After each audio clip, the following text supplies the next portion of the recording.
Thank you very much, Niall, for that very kind introduction. I am honored to have the chance to join you.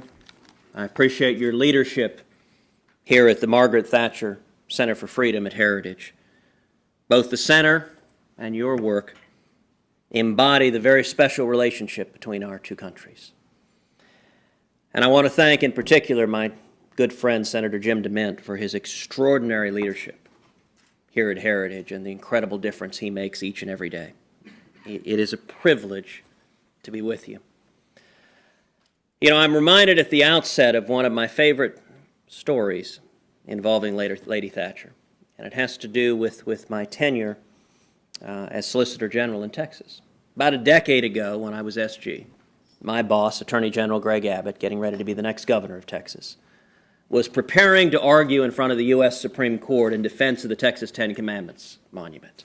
It's a case we had worked on, we litigated from the trial court all the way on up. It was going to be General Abbott's first argument in front of the U.S. Supreme Court, and he had worked many, many months getting ready for the argument. And General Abbott's entire team decided we were going to come together and get him a painting to commemorate it. As you know, they don't allow cameras in the Supreme Court, so you have artists that draw the scene. So we reached out to an artist and said all of General Abbott's senior staff, we wanted to give him a painting of his first argument. And the artist asked, since an argument's fairly short, he said, can you give me a picture of Abbott so that I can have a picture to remind myself as I'm finishing up the painting to make sure to get the details right? And General Abbott's wife, Cecilia, was coming to the argument as well, and we asked, can you make sure to include Cecilia in the audience, just because it's a particularly nice thing to have, if you have a painting on the wall, to have your wife there at the argument. And so he asked, can you also get us a picture of Cecilia? Well, the only picture that we could find was hanging in General Abbott's office, and we had to do this surreptitiously because he didn't know about this. But we snuck it off the wall and took it, and it was a picture of Greg Abbott, of his wife Cecilia, and of Lady Thatcher. And he had had the opportunity to meet Lady Thatcher. It's a wonderful picture. So we sent it to the artist, and I will admit, if you are an appellate litigator and Supreme Court litigator, part of what you do is you imagine everything that could possibly go wrong. So it occurred to me there was a potential foul-up that could happen here. So I was trying to find a way to communicate to the artist, but the artist is a very nice man who I got to know and became friends. I didn't want to be condescending and presume that he wouldn't know who Lady Thatcher was. But on the other hand, I was very, very worried that we'd get back a painting of General Abbott arguing and Lady Thatcher sitting in the front row watching him. So I tried to just say, here's the picture of General Abbott, and on his left is Cecilia, and to specify exactly who it was, and it turned out the painting came out exactly right, and they had Cecilia there. But I've always envisioned how Lady Thatcher almost was in spirit at the Supreme Court argument in defense of the Texas Ten Commandments monument.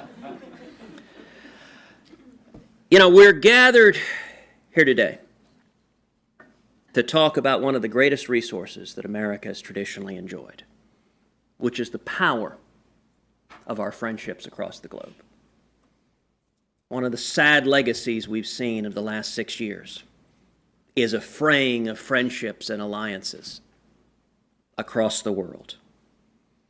The combination of a strong global network of allies with the credible threat of force against our enemies has formed the basis for a successful American foreign policy that has made the world a safer and more prosperous place. Unfortunately, what we've seen over the last 6 years is a reversal of that trend. Today, the consequences of the Obama-Clinton foreign policy is that our friends no longer trust us, and our enemies no longer fear us. That is profoundly dangerous for America, and is profoundly dangerous for the world. What I want to discuss today is how we reverse that trend, how we change course, how we can see our friends and allies, both along with our enemies, for who they really are, and how we can advance the interests and national security of the United States across the world. I want to start a little by talking about the special relationship America and Great Britain have enjoyed, which has been so much to our mutual benefit.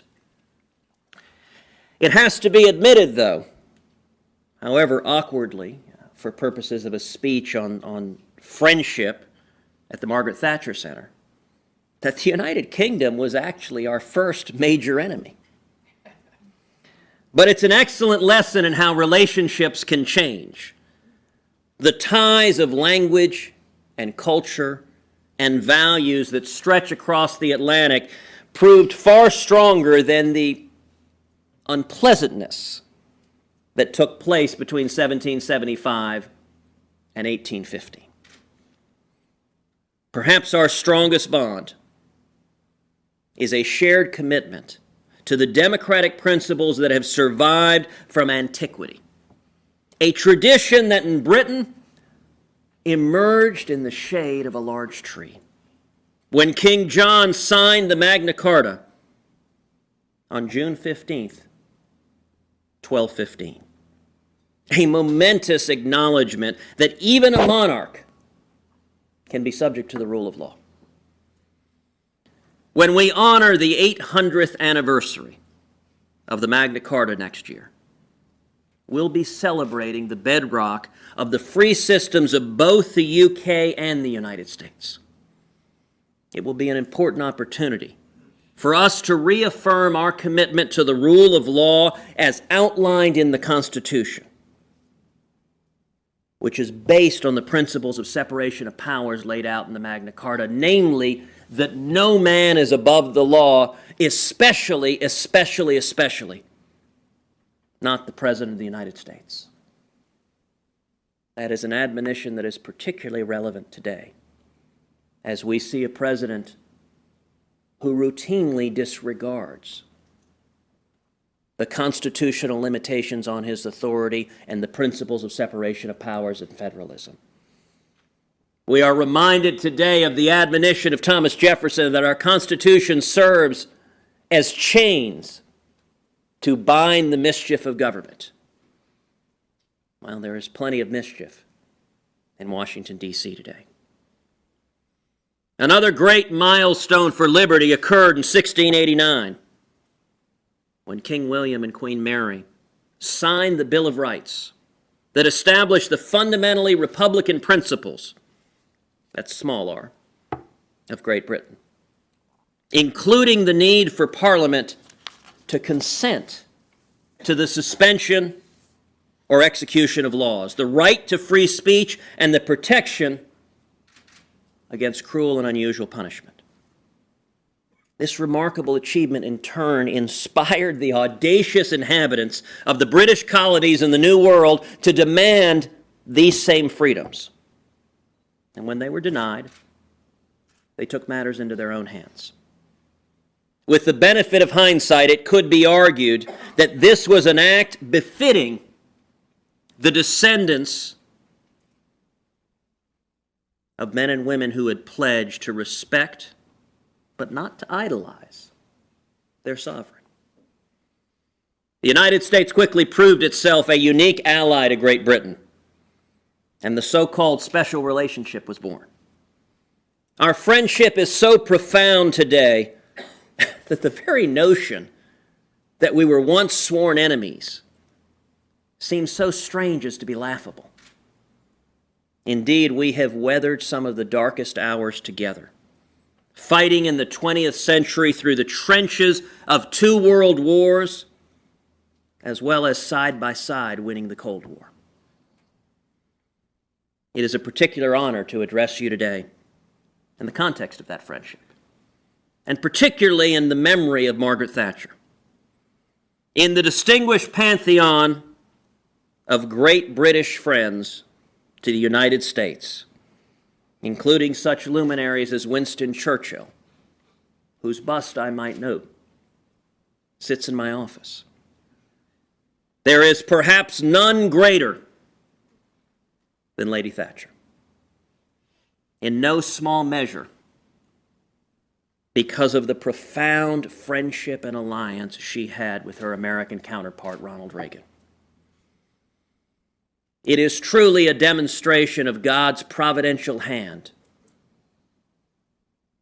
on our nation and on the world that President Reagan and Lady Thatcher and Pope John Paul all arose to leadership at the same time and together came together to win the Cold War without firing a shot.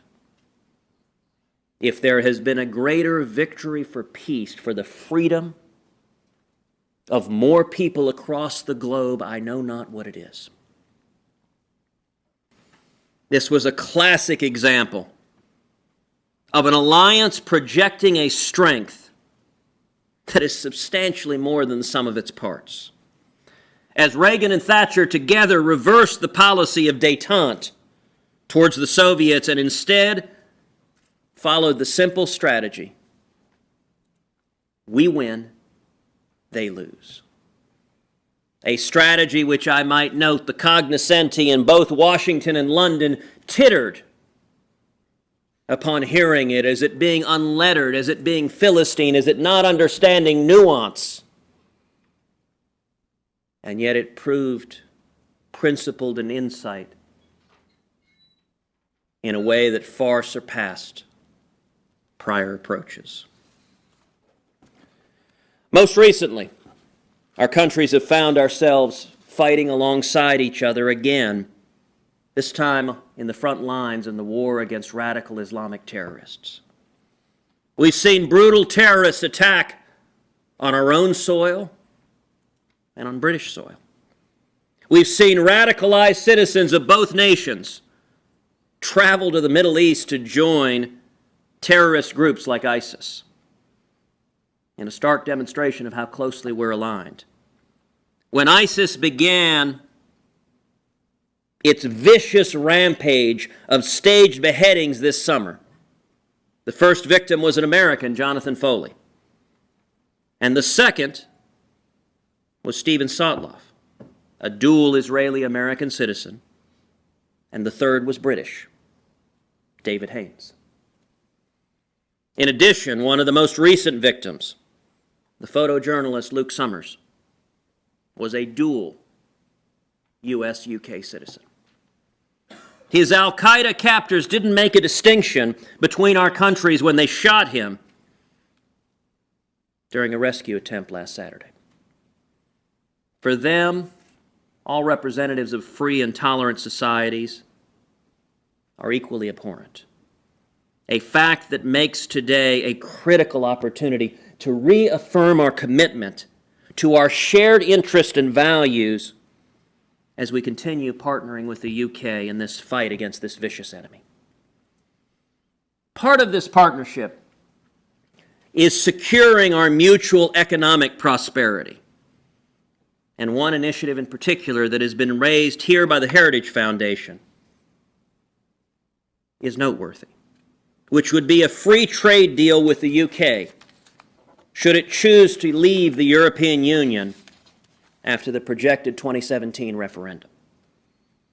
While the U.S. continues to pursue the transatlantic trade and investment partnership with the EU, the lengthy and cumbersome process to negotiate this agreement, not to mention the possibility that the world's sixth largest economy would be left out if the UK opts out of the EU, suggest we should be looking for other opportunities to pursue free trade agreements.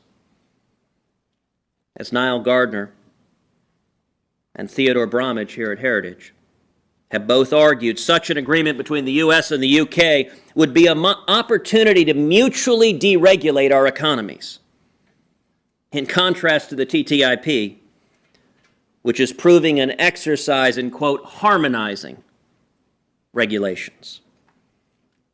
As we've discovered in Texas, deregulation is a powerful, liberating economic force that can lead to significant economic growth, something Lady Thatcher understood all too well. Such an agreement can also be an aspirational model for other nations, encouraging them to look to bedrock principles of conservatism and individual liberty, of chaining government and freeing free men and women. that have made the United Kingdom and the United States such powerful forces for good across the globe. I'd now like to shift gears for a minute and look at some of the enemies we face across the globe before returning the final portion of my remarks to our many friends. And in particular, I'd like to focus on how recent attempts to domesticate long-standing enemies, notably Russia and Iran, have backfired on the Obama administration, and that ironically had prided itself on its unique ability to restore America's reputation abroad. One significant element of this policy has been the imposition of distance between America and our traditional allies, apparently in the hopes that Russia and Iran would see an opportunity to get closer to America if we were no longer prioritizing our special relationships. So, for example, one of President Obama's very first acts after he was inaugurated was to return a bronze bust of Winston Churchill that had been on loan to the White House from British authorities. They offered to extend the loan, but apparently Churchill was no longer welcome in the Oval Office. Another significant element has been the wholesale abdication of any moral high ground previously claimed by the United States and our free allies, with particular eloquence by Reagan and Thatcher. In the Obama-Clinton foreign policy, all members of the international community are equal, be they nations or not, and should be dealt with respectfully and with empathy. Let me be very clear. When it comes to radical Islamic terrorists who are crucifying Christians, who are beheading children, what our foreign policy needs is not additional empathy. It needs clarity and force and resolve to defend the United States of America. The disastrous Russian reset is a case in point. After Vladimir Putin invaded neighboring Georgia in 2008, the incoming Obama administration argued that their new approach would tame the Russian bear. They knew better. Then Secretary of State Hillary Clinton traveled to Geneva armed with a red reset button to emblemize the new approach. The U.S. and Russia would move beyond Russia's violent aggression towards a smaller neighbor and would work on pressing issues such as a new strategic arms reduction treaty, even while Russian tanks and soldiers occupied and continue to occupy sovereign Georgian territory. In an ironic demonstration of how poorly the Obama administration understood the Russians, the word reset was mistranslated on Clinton's reset button, which said, quote, overload instead. At times they spoke truth without even realizing it. The United States offered additional concessions, such as the cancellation of the missile defense batteries for Poland and the Czech Republic, and the lame duck passage of a new START treaty that disproportionately limits our ability to deploy missile defenses. President Obama even promised Putin's henchman, Dmitry Medvedev, that he would have, quote, greater flexibility to make still more concessions after his 2012 re-election. Pause for a moment. Can you imagine President Reagan? Can you imagine Lady Thatcher uttering such words? But of all of this outreach was to no avail, as Putin assessed rightly it to be a demonstration of weakness. 1 year ago, the Russian strongman was preparing not only to host the Olympics Games at Sochi, but also to respond to the audacity of the Ukrainian people who had stood up against his attempts to reintegrate them forcibly into Russia's sphere of influence, and who had demanded freedom and greater ties to the West, to Europe, and to America. As President Obama pleaded for a restoration of calm, Putin moved in. He annexed the Crimean Peninsula. He supplied heavy arms and reinforcements to the pro-Russian elements in eastern Ukraine, provoking heavy fighting and a significant loss of life. Notably, the destruction of a civilian passenger plane, Malaysian Airlines Flight 17, with a Russian Buk missile. The sanctions proposed by the administration have had no discernible effect. Indeed, when they were rolled out, the Russian stock market went up because their effect was so negligible. The pleas that Putin accept a, quote, diplomatic off-ramp or adhere to international law have fallen on deaf ears. Indeed, few things sum up how badly the Obama-Clinton foreign policy misunderstands Mr. Putin than President Obama's comments when Russia invaded Crimea that it seems his lawyers are telling him something different than what my lawyers are telling me. Talk about fundamentally misunderstanding the situation. It was not a disagreement in legal interpretation. It was a strong man exercising brute power because he perceived America to be weak. In a speech here at Heritage, a little less than a year ago, on Ukraine and Russia, I suggested there were two things we could do to counter Putin, including immediately ordering the installation of the canceled missile defense batteries for Poland and the Czech Republic, and looking into how we could counter Putin's use of energy as a tool for blackmail with the new resources, the shale revolution we're experiencing here in America. Both of these initiatives would have taken some time to implement, but we have wasted almost a year with no progress on either, and both of them should still be explored.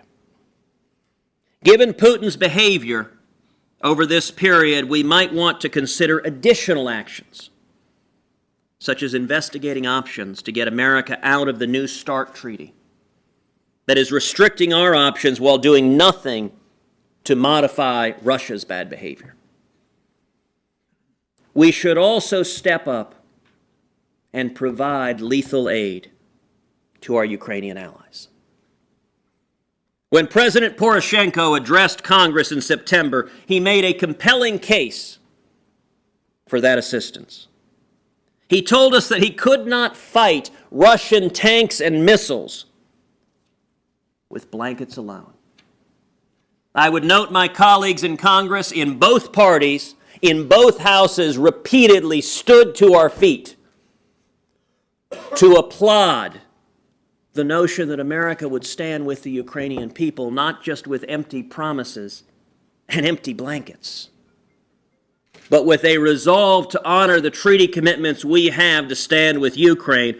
And I was pleased to co-sponsor S-2828 with a bipartisan group of my colleagues that would authorize anti-tank and anti-armor weapons, among other resources, the purpose of which would be to allow Ukraine to defend its territorial integrity, not to engage in aggression with other nations, simply to defend itself against Russian aggression.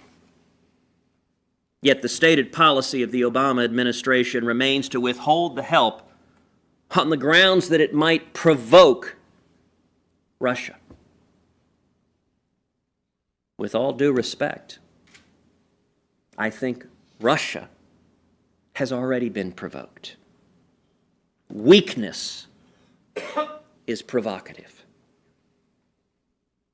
Russia was provoked by the weakness demonstrated by the Obama administration's first term, and I'm concerned that we are now missing another unique opportunity to take rigorous action against Putin at a moment when plummeting global oil prices and gas prices may weaken his position further.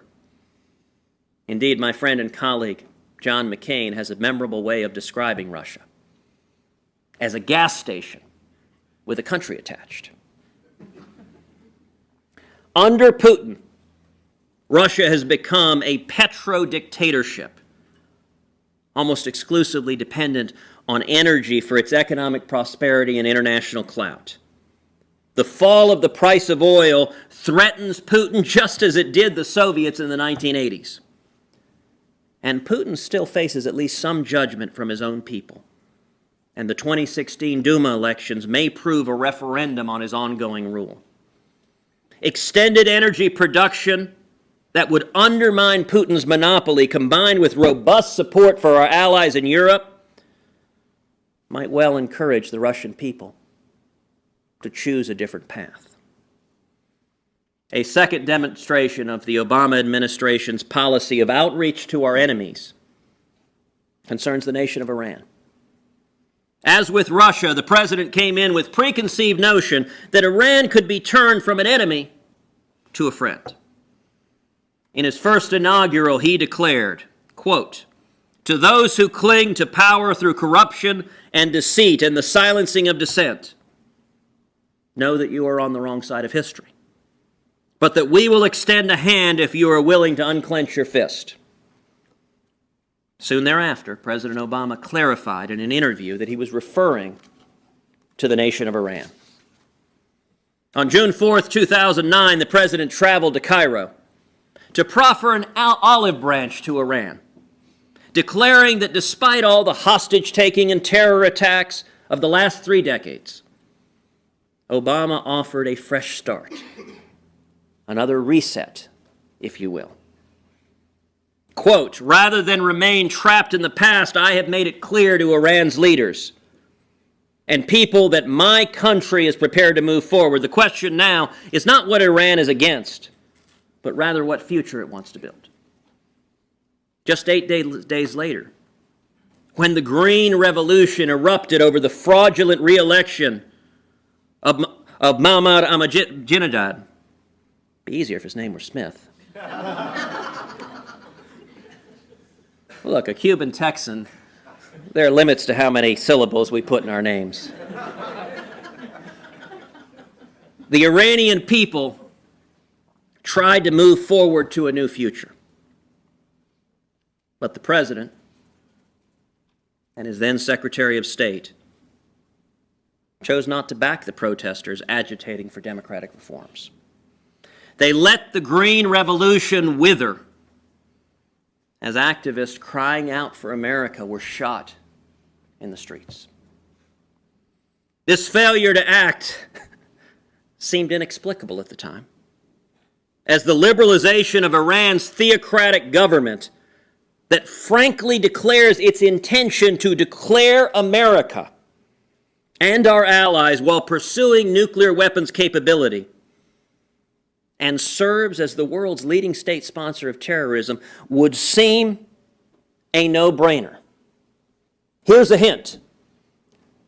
If a nation calls you the Great Satan, it ain't good. And with the benefit of hindsight, the choice to remain silent seems all the more bizarre. Supporting a democratic, secular Iran and the opposition may well have alleviated many of the regional challenges we face today. From the violence provoked by the terror groups of Hamas and Hezbollah to the devastation wrought by the rogue regime of Syrian strongman Bashar al-Assad, all of whom are supported by Iran. But the Obama administration had something else in mind, as was revealed with remarkable candor by Deputy National Security Advisor Ben Rhodes in last January, when he declared that an Iran deal is, quote, the biggest thing Obama will do in his second term on foreign policy. This is health care for us. So pause for a second and let that sink in. That according to the Deputy National Security Advisor to the President, cutting a deal with Iran is going to be the Obamacare of the second term.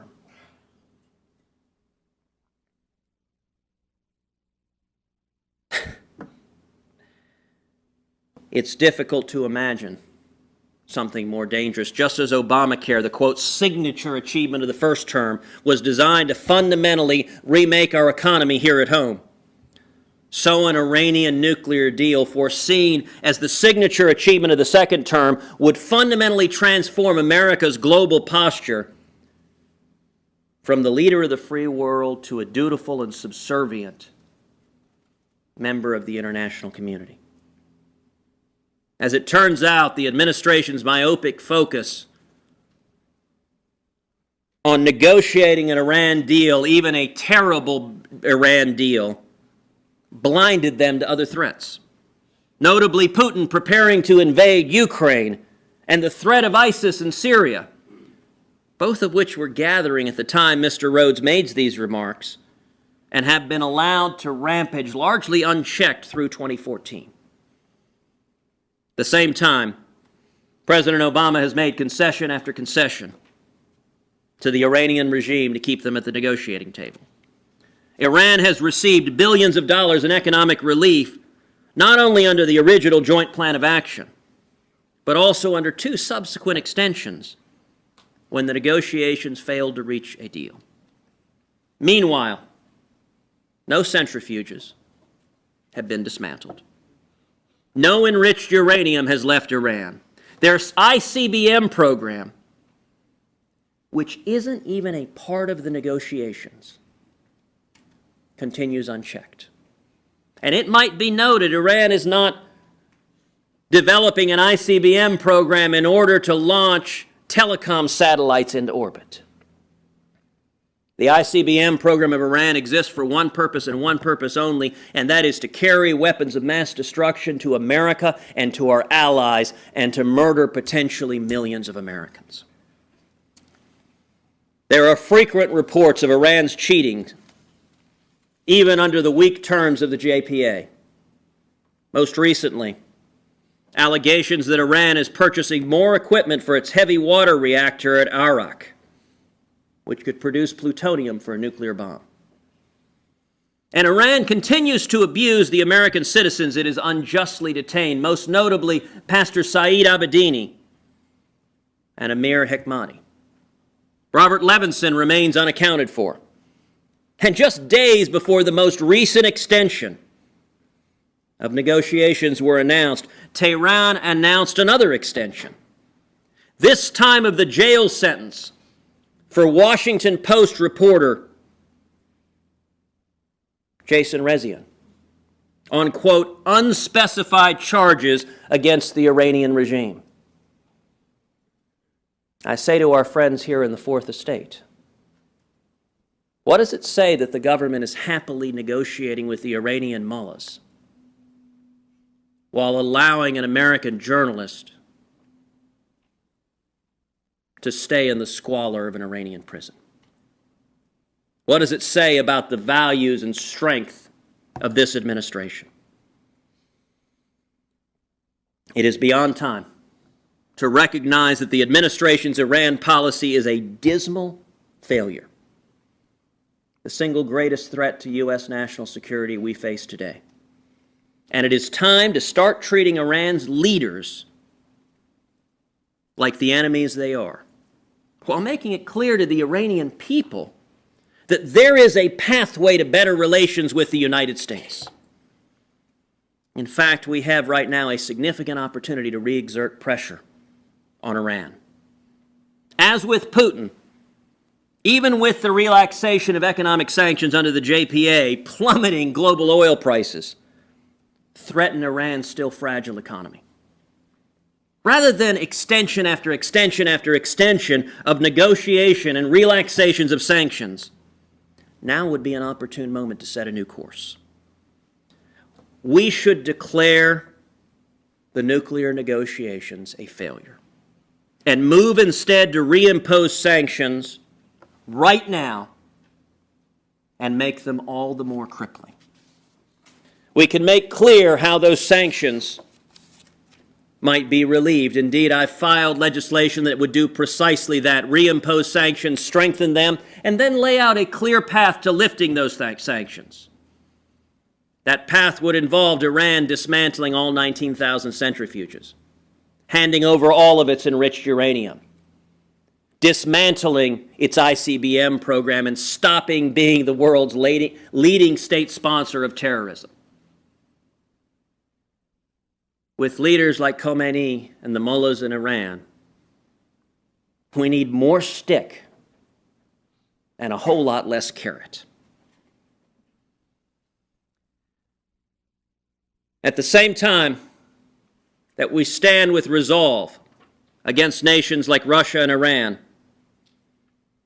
we need to strengthen and revitalize our friendship and alliances across the globe. And I want to finish these remarks today by talking briefly about those friendships once again. Nothing would inconvenience the Islamic Republic of Iran more than a reaffirmation of the Israeli-American alliance as unshakable and a cornerstone of our Middle East policy. While it's true that Israel is in a tough neighborhood and faces unique security challenges, it's also true that Iran has problems of its own. ISIS is a far closer and more proximate threat to Iran than to much of the rest of the world. Hamas in Gaza and Assad in Syria are both weakened by their respective wars. An Israel robustly and unambiguously supported by the United States would be in a position not just to defend herself, but also to press these advantages and to increase the pressure on Iran to modify its behavior. One important way we could achieve this would be to reject the supposed moral equivalence between the Israelis and Palestinian terrorists that has at times been embraced by the Obama administration.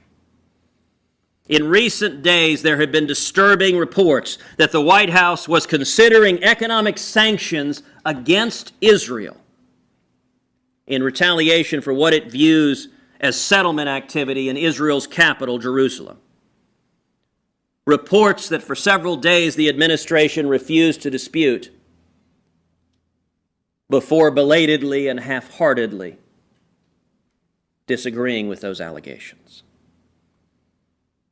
It's difficult to imagine a more complete and stunning indictment of the Obama-Clinton foreign policy than the notion that they might believe we should be sanctioning the nation of Israel and lifting sanctions on the nation of Iran. Truly, along with Alice, we have gone through the looking glass.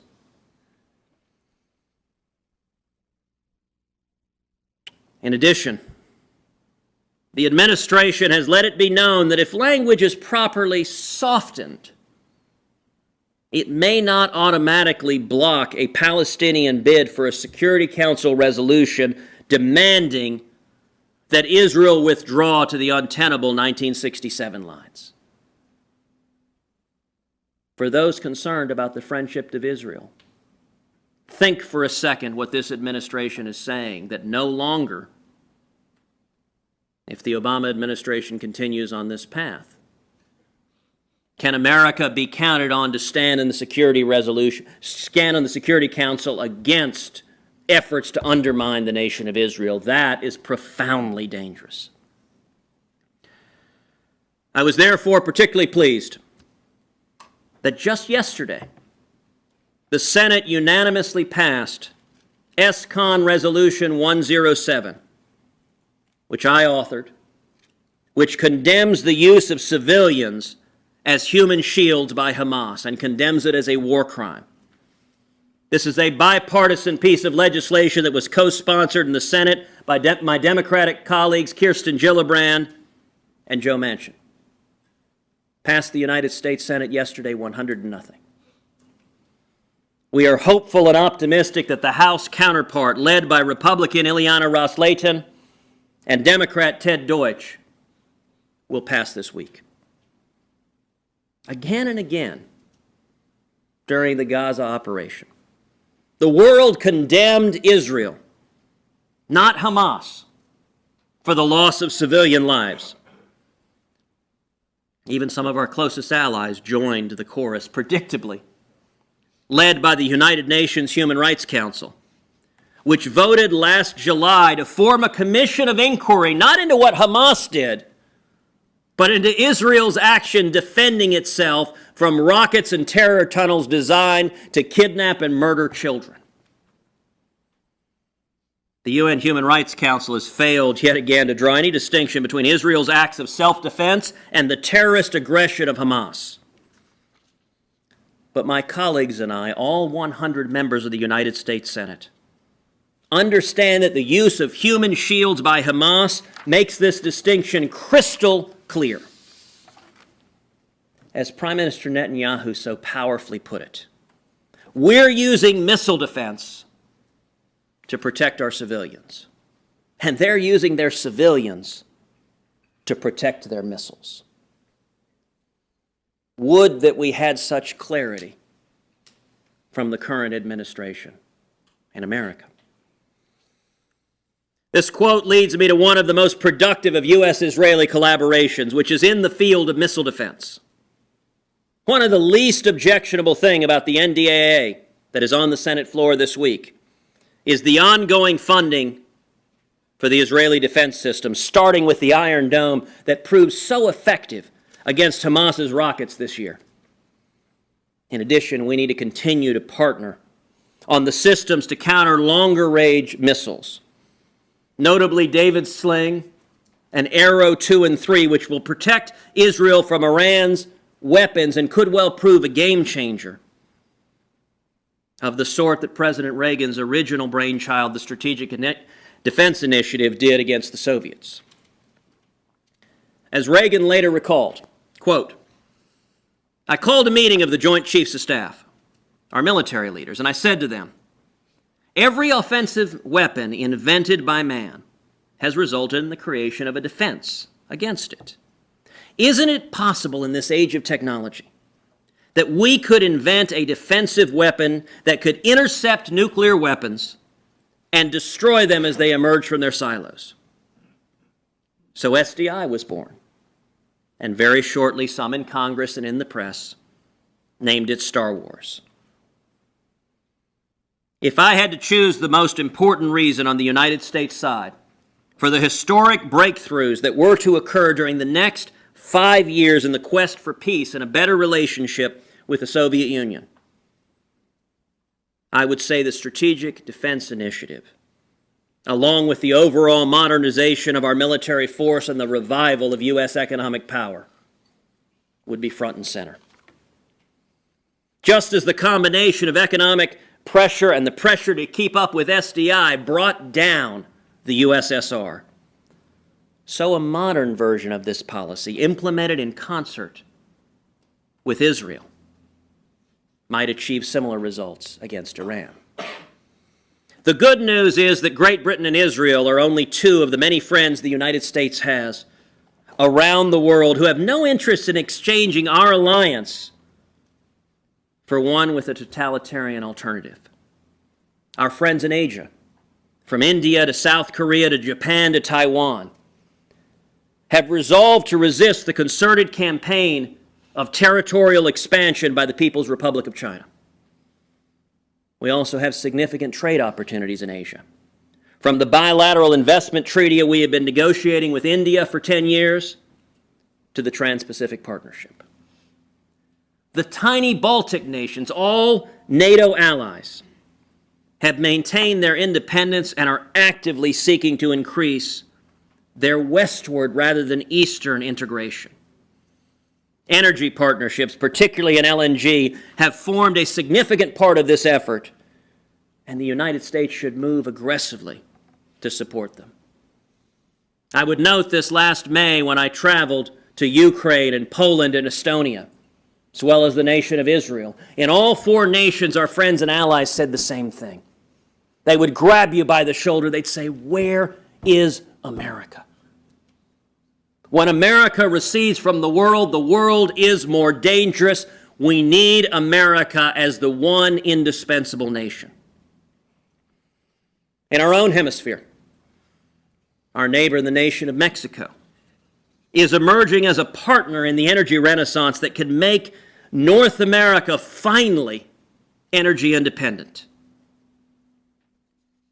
We can also work with Mexico to secure both our southern border and to help combat the corruption and drug trade that is undermining rule of law in Mexico and hampering their attempts to build a prosperous middle class.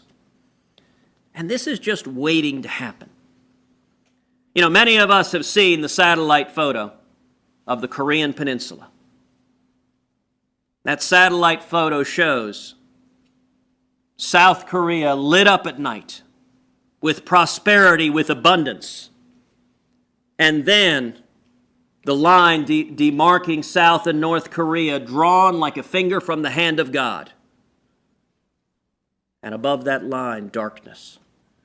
The consequences of totalitarianism and communism and oppression. Well, I would note there is a similar comparison. Indeed, if one looks at a satellite photograph of South Texas and Mexico, the Eagle Ford Shale that has produced abundant energy and jobs and prosperity in South Texas, the Eagle Ford Shale extends well beyond the Rio Grande. And yet the jobs do not.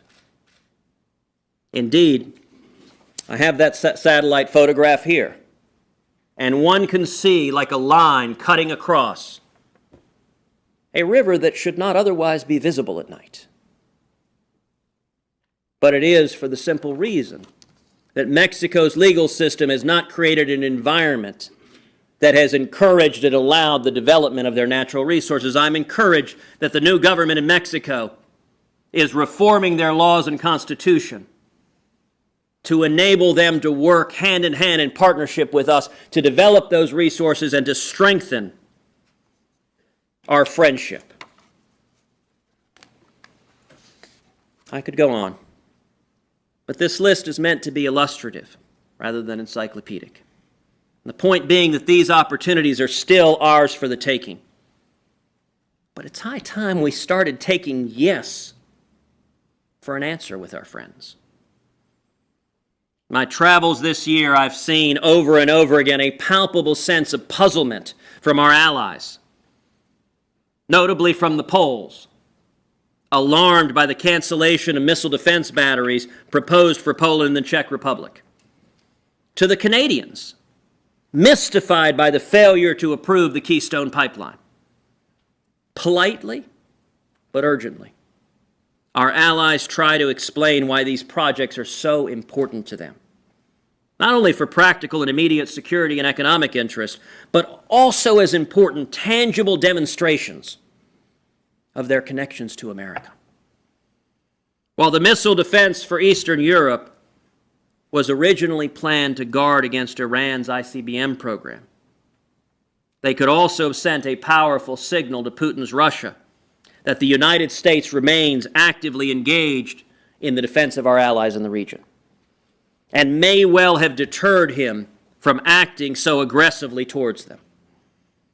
Likewise, the Keystone Pipeline would and should serve as a vital artery of energy and jobs and prosperity between the United States and Canada, embodying our mutual commitment to North American security and prosperity. While both these projects are desirable, we should not fall into the trap of thinking that installing one set of missile defense batteries or approving one pipeline would immediately solve all the world's ills. Both were conceived years ago And we should also look at next steps, such as what a serious and sustained long-term investment in a multi-layered missile defense system, both for us here at home and for our allies abroad, would look like. In terms of energy, it would mean bringing together all the extraordinary new resources that have been tapped in the American energy renaissance to unlock a bright future by America and our allies, not dependent on nations like Russia or Iran or Venezuela. These are projects I look forward to tackling when the 114th Congress reconvenes in January. And I hope that my colleagues across the aisle will understand that these should not be partisan initiatives. They are common sense policies that will contribute materially both to our prosperity here at home and our security abroad, as they cement our vital alliances and send a clear signal to our enemies that the Obama administration's policy of appeasement and moral equivalence is at an end. Finally, in a 2002 speech celebrating President Reagan's legacy, Lady Thatcher paid a powerful tribute to his commitment to liberty and his understanding of America's unique role in defending it. The intervening 12 years have proven her prescience, and I would like to conclude with her observations that could have been made this very day. From Lady Thatcher. America today is not just the only global superpower. She enjoys a superiority over any other power or combination of powers greater than any nation in modern times.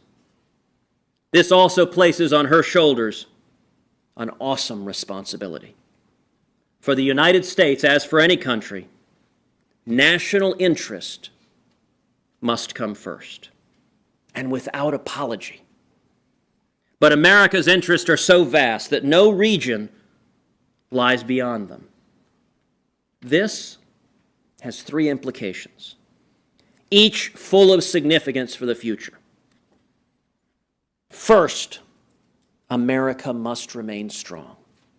She must again, as under Ronald Reagan, rebuild, reshape, and modernize her defenses. The second implication is that America needs trustworthy allies in every region. America is mighty, but no democracy will tolerate becoming the whole world's policeman. My advice is pick your allies wisely. Support and reassure them, and then insist that they fulfill their promises and commit their resources. Third, particularly in times like these, that the leader of the free world must be seen by your friends and foes alike to speak with unqualified authority. The world respects America more when it knows that the promises and warnings of the U.S. Commander-in-Chief are endorsed by the other main organs of elected government. That message is powerful politics,